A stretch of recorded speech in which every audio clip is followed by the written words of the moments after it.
This is Madame Jeanne Calment, the longest living human in history.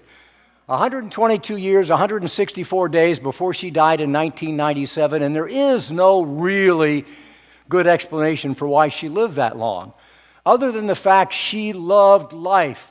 When Jeanne was 90, a 47-year-old real estate guy who was an attorney approached her, and he convinced her to enter into a viager, which means for life. It's a real estate deal in France that is still popular to this day, and here's how it works. The buyer agrees to pay the seller so much a month until the seller dies, and then and only then does the buyer take possession of the property.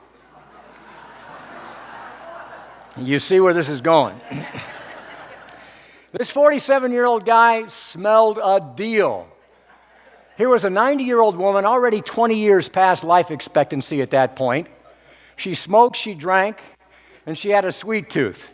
And he agreed to pay her the equivalent of $500 a month until she died, and he's thinking, oh my goodness.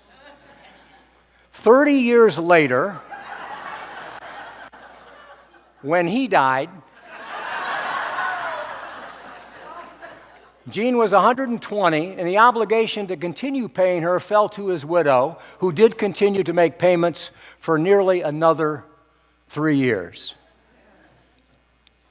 Jeanne was asked about the deal after the 47-year-old guy died, and her response was, quote, "You're never too old to make a good deal," and then she raised a glass of wine and toasted it. That is a what's next attitude, if there ever was one.